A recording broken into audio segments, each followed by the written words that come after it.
Dengan sekarang semakin berkembangnya teknologi, salah satunya dengan pemeriksaan DNA, kita bisa lebih mengenal potensi atau karakteristik yang ada di tubuh kita. Jadi jangan segan-segan teman-teman bila ingin melakukan pemeriksaan DNA karena juga tesnya sangat simpel dan tidak invasif. Kenali diri Anda, ini menjadi kunci penting, Kak Rido. Jadi kenali diri Anda ini terkait nggak hanya DNA, tapi diri kita secara keseluruhan. Tadi sudah dibahas banget ya, dari usia ya, kemudian keadaan medis mungkin ya, dengan mungkin Kak Rido ada gangguan yang lain, saya ada yang lain mungkin punya masing-masing ya. Betul. Nah masing-masing ini kan juga berarti lebih spesifik ke arah tertentu ya. Oke.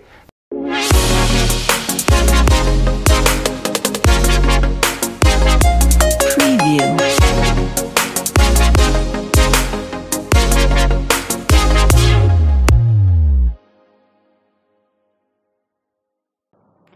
Namaste Yogis. Dan kita hampir masuk di sesi yang ketiga. Dan sesi ketiga ini kita punya narasumber yang baru. Setelah tadi ada Dr. Monica, ada Dr. Caleb. Sekarang saya ditemani sama Ibu Thalita, jangan Ibu dong, Kakak Thalita Andini Prameswari, betul? Betul. Ya, Thalita Andini Prameswari. Kita panggilnya Kak Andin? Kak Thalita boleh. Oh, Kak Thalita boleh.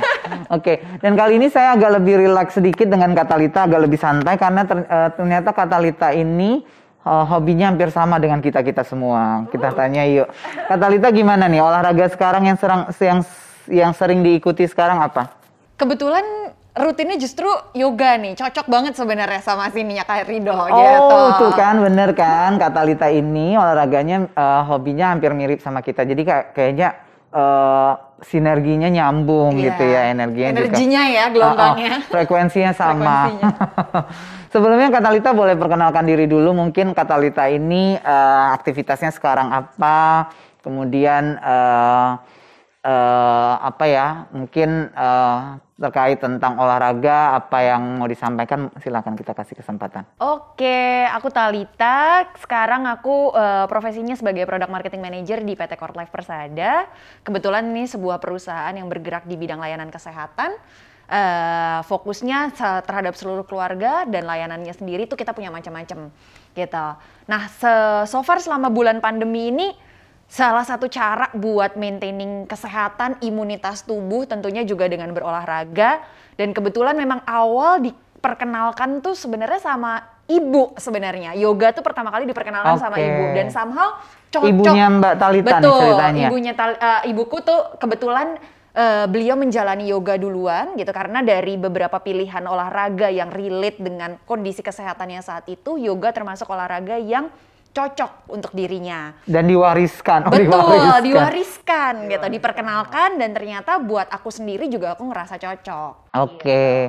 Jadi sekarang aktivitas olahraganya salah satunya adalah yoga. Betul. Kira-kira kenapa nih Mbak Thalita bilang bahwa ternyata gue cocok dengan yoga. Sementara Mbak Thalita juga sendiri sudah paham betul bahwa kita punya karakteristik tubuh atau karakteristik genetik dan DNA yang akan menentukan latihan yang paling cocok untuk kita. Tapi ternyata Mbak Thalita pilihnya yoga. Itu Mbak Thalita merasa udah itu yang paling efektif atau enggak kok gue enjoy aja ngelakuin yoga gitu. Oke, mungkin balik tadi ke penjelasannya Dr. Caleb ya. Ada 4 poin kan sebenarnya Dr. Caleb sebutin. Betul. Yang pertama tadi berhubungan sama preferensi kan atau kesukaan.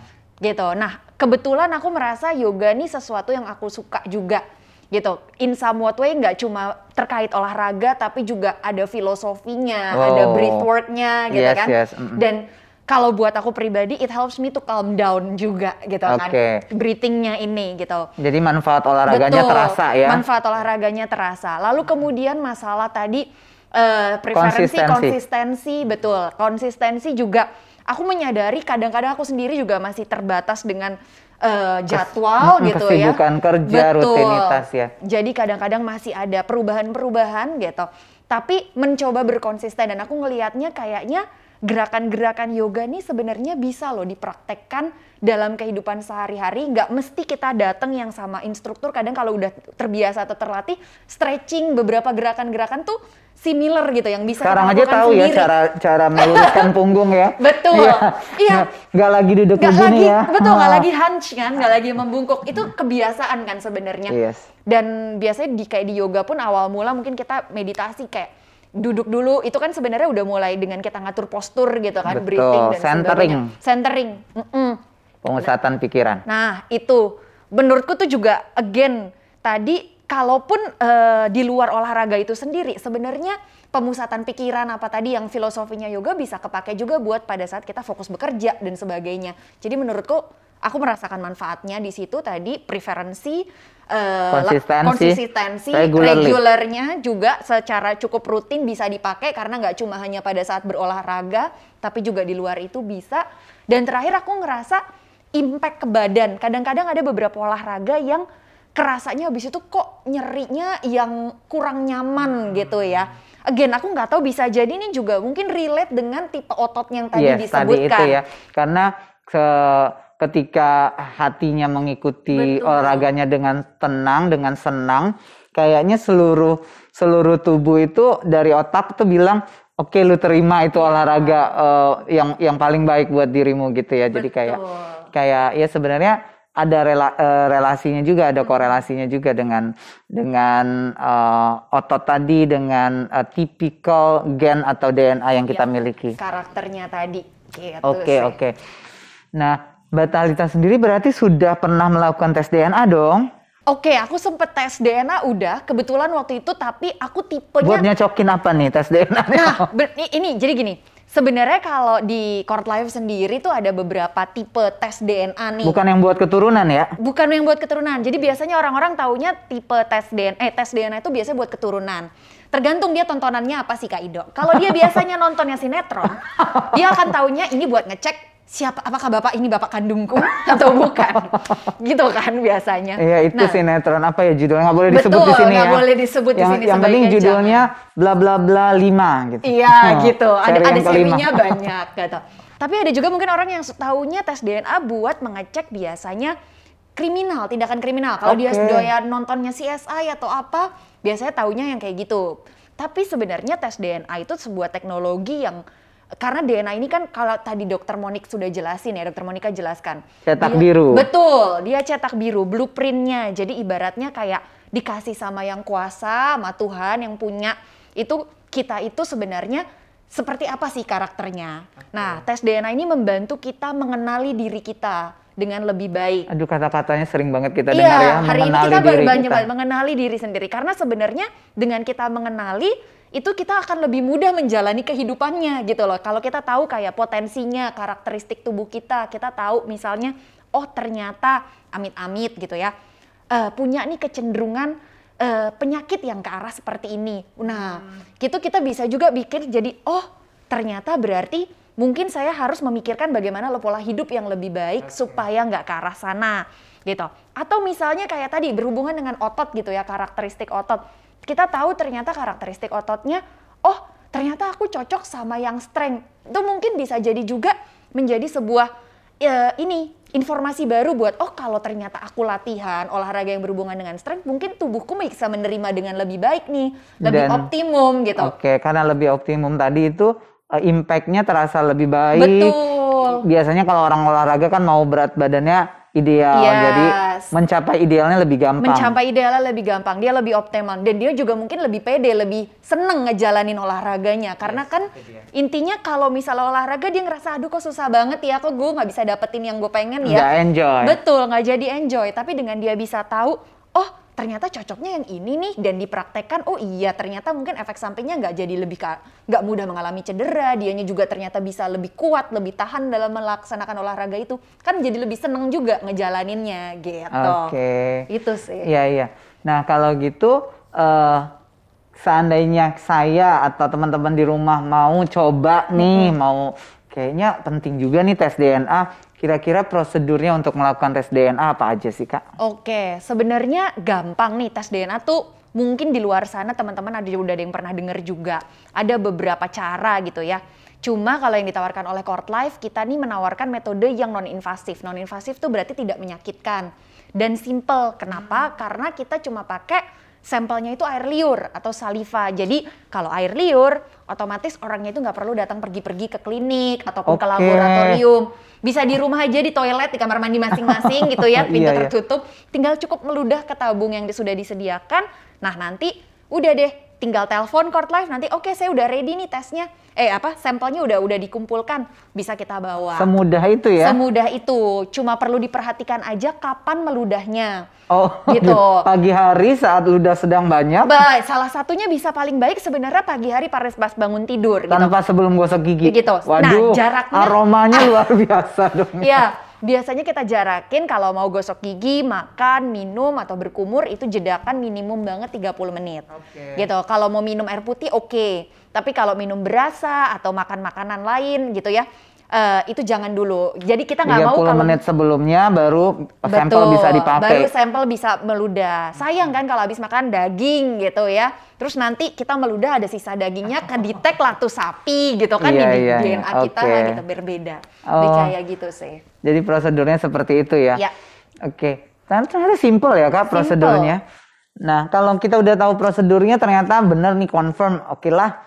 Mau ikut lah, orang ternyata dia cuma butuhnya sekali seumur hidup. Betul. Sekali dalam seumur hidup kita udah tahu, udah cukup tuh. Iya betul, karena sebenarnya DNA itu nggak kayak kalau kita cek laboratorium tes darah biasa. Kalau tes laboratorium misalnya darah biasa atau urin, itu kan kita melihat kondisi sewaktu. Saat itu apakah misalnya lagi punya penyakit apa. Nah kalau DNA ini kita nggak akan berubah.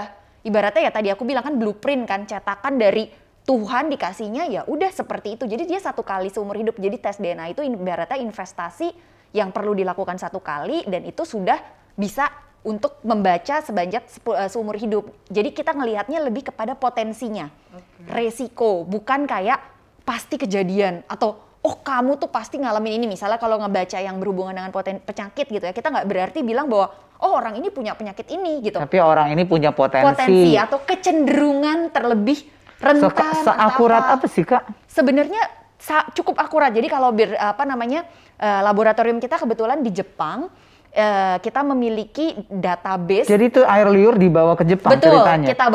kita bawa ke Jepang, nanti di sana diproses. Gitu jalan-jalan air liurnya. Di sana diproses di laboratorium, nanti akan dicocokkan dengan database. Database ini penting banget. Ada beberapa mungkin provider yang menawarkan tes DNA. Mereka itu membawa ke lab yang mana database-nya itu fokusnya bukan database Asia. Gitu. Jadi ibaratnya kayak mencocokkan kunci jawaban. Misalnya Talita gitu atau Bambang yang jelas-jelas orang Indonesia gitu ya. Kita cocokin sama karakter orang Kaukasia gitu. Ya Bambang sama Alex nih beda gitu kan. Alex itu Kaukasia ternyata. Kaukasia, anggapnya saya misalnya ya contoh. Alex itu ini Pak, Mbak. Dia ada di sana tuh di Bogor Cemplang situ ada gitu. Alex. Itu beda lagi. Beda lagi. Ternyata di Kaukasia. Oke, misalnya yang kayak gitu nih contohnya. Jadi kan perbedaan database inilah yang memungkinkan nanti hasilnya kurang akurat. Tapi kalau misalnya kita cocokkan orang Indonesia sendiri kan kadang-kadang belum tentu cuma campurannya Indonesia aja. Kadang-kadang misalnya ada yang misalnya sebagian ada Chinese-nya mungkin, atau ada mungkin dari Jepangnya juga, atau bahkan mungkin ada Indianya. Nah tapi lab kita yang di Jepang ini punya database Asia terbesar. Jadi dicocokkan dengan database yang sesuai gitu. Jadi ini perlu diperhatikan hasilnya tadi, nggak cuma dia gampang tadi tuh pakai air liur doang, tapi perhatikan juga database-nya kemana gitu. Nah, karena nanti itu yang berpengaruh terhadap akurasi dari hasilnya atau sensitivitas dari hasilnya. Karena ini database-nya identik dengan orang Asia, berarti tingkat keakurasinya mungkin lebih tinggi ya, lebih tinggi, lebih baik. Dan kemudian kalau memang kita udah memperhatikan hal-hal tersebut, ada lagi nggak sih yang harus kita concern, kita perhatikan lebih jauh lagi? Karena ketika kita memutuskan untuk ngambil tes DNA, berarti kita menaruh investasi juga di situ kan. Jangan sampai kita udah naruh investasi lumayan. Karena ini saya rasa cukup tidak dibilang murah juga tidak, dibilang mahal juga sebenarnya enggak juga, karena memang kita butuh ya informasi seperti ini. Nah, apa yang harus kita perhatikan selain yang tadi Mbak Talita jelaskan? Oke, paling setelah itu adalah intinya kalau dari orang-orang yang sudah ngambil tes DNA, ujung-ujungnya adalah konsistensi lagi. Ini kan sebenarnya kayak kita dikasih kunci nih sama kita mengenal ibaratnya diciptakannya kita seperti apa, tadi blueprintnya kayak gimana. Kalau kita tahu blueprintnya, terus kita langsung next-nya apa nih? Gitu. Kalau kita mau mencegah atau sesuatu kondisi penyakit tertentu atau kita ingin mendapatkan goal tertentu, entah itu olahraga yang sesuai, entah itu diet supaya tubuhnya berat badannya ideal, atau mungkin kulit supaya lebih betul, terus tidak penuaan dini gitu kan. Ada step-step yang harus dilakukan. Kalau dari Court Life sendiri kita membantu, kita punya dokter konsultan genetik. Jadi teman-teman yang misalnya sudah ngambil tes, terutama untuk yang Genesis 2.0 yang ada kondisi resiko penyakit potensi resiko penyakit, itu teman-teman bisa berdiskusi sama dokter konsulen genetik ini. Oke, gitu. Jadi disediakan lah dari company ya. Betul, jadi bisa ngobrol lebih lanjut, next step-nya mau ngapain. Di situ kan nanti bisa mungkin diarahkan, oh ternyata misalnya punya kecenderungan ke arah sini atau karakteristiknya seperti ini. Ini loh yang perlu diperhatikan. Kalau diperhatikan terus nanti berarti bisa ngobrol entah itu sama dokter yang sudah biasa menangani dirinya ataupun dia bisa melakukan perubahan gaya hidup yang sesuai. Gitu. Jadi ujungnya lebih positif hidupnya, lebih sehat lagi, lebih baik lagi, gitu. Yes, luar biasa ya. Jadi kita sudah paham sekali kalau memang teman-teman di rumah ingin sekali mencoba tes DNA ini, sudah lengkap semua penjelasan dari 3 narasumber kita. Pertama, kenapa tes DNA diperlukan, kemudian bagaimana tes DNA ini mempengaruhi kita untuk memilih olahraga yang tepat. Terlebih dalam hal saya ya sebagai seorang yang berkecimpung dalam bidang yoga, kadang-kadang kita melihat benar nggak sih yoga ini cocok buat diri kita. Bahkan gampang sekali orang bilang enggak, saya nggak suka yoga gitu. Padahal sebenarnya yoga itu saya rasa kalau di penjelasan Dr. Caleb sama Dr. Monica yang lalu ya dijelaskan bahwa yoga sendiri itu ada di tingkat fleksibilitas yang di antara strength dan endurance tadi. Jadi dalam gerakan yoga sendiri kita bisa melatih strength. Ada gerakan-gerakan yoga yang khusus untuk melatih strength. Dan yang kedua, dalam yoga sendiri kita juga punya gerakan-gerakan yang menambah endurance tadi. Iya. Jadi sebenarnya dalam berlatih yoga teman-teman harusnya bisa mempersiapkan diri untuk melakukan latihan lain yang membutuhkan strength dan endurance tadi. Betul, seperti itu ya. Dan tadi Mbak Thalita juga udah jelaskan bagaimana prosedurnya. Kalau memang ternyata nggak susah prosedurnya gampang, manfaatnya juga besar. Oke. Nah, untuk itu dari setelah acara ini kita juga punya next event ya Mbak? Betul. Kita punya next event, tepatnya di hari Minggu, tanggal 27, tanggal 27 Juni, teman-teman bisa gabung, bisa yoga bareng instruktur tercinta. Yoga bareng Apri Divo Yoga ya. Gitu. Lalu kemudian nanti kita juga akan bisa breakfast bareng ya, Mas ya. Mungkin nanti kita bisa breakfast bareng. Sesi yoga. Bisa juga ternyata mau tahu dan mau tanya lebih dalam tentang bagaimana tes DNA di Court Life. Betul. Nanti ada teman-teman dari Court Life juga yang mendampingi kita di hari tersebut. Yes, betul sekali. Bagaimana caranya kalau mau ikut acara di tanggal 27 ini, Mbak? Jadi caranya tinggal daftar aja. Nanti bisa lihat Instagramnya Apri Divo Yoga, bisa juga lihat Instagramnya @CourtLifeGenetic. Nanti kita akan share e-flyernya juga, dan nanti teman-teman bisa daftar melalui link G-Form, di mana nanti link G-Formnya itu nanti akan bisa teman-teman isi, kemudian teman-teman bisa langsung secure the spot untuk bisa join di tanggal 27. Ini terbatas loh ya. Oh, untuk 20 orang. Jadi beruan. Berbayar kah? Enggak dong, free dong. Jadi udah free. Dapat yoga, dapat breakfast, dapat goodie bag. Dapat informasi update tentang tes DNA yang paling ngetrend, paling kekinian zaman sekarang di Court Life. Oke. Iya, jadi nunggu apa lagi? Buruan cek di Instagram kami, Instagram Apri Divo Yoga, untuk tahu langsung link buat registrasinya. Betul. Oke. Mungkin itu dulu percakapan kita dari 3 narasumber yang berbeda. Dari sebelumnya ada Dr. Monica, kemudian Dr. Caleb, dan juga ada Mbak Talita. Hari ini informasi yang disampaikannya begitu banyak, luar biasa, ilmu yang baru buat kita semua, dan ilmu yang baru juga buat teman-teman yang di rumah ya. Dan kalau bisa saya simpulkan, sepertinya sebelumnya saya tahu ada tes DNA ini, saya mengetahui bahwa ada 3 hal yang membuat orang tidak nyaman dalam melakukan olahraga atau tidak memperoleh manfaat yang besar dalam olahraga yang dia pilih tentunya. Pertama, karena memang dia nggak enjoy dengan olahraga yang dia lakukan. Yang kedua, biasanya karena dia selalu menunggu kapan waktunya selesai, kapan sih olahraga ini selesai. Dan yang ketiga, biasanya dia tidak melihat ada kesempatan untuk berkembang dalam olahraga yang dia lakukan. Namun setelah saya tahu ada teknologi terbaru tes DNA, ternyata ada faktor keempat, yaitu genetika tubuh. Jadi saat kita tahu genetika tubuh kita akan bisa memilih olahraga mana yang paling tepat.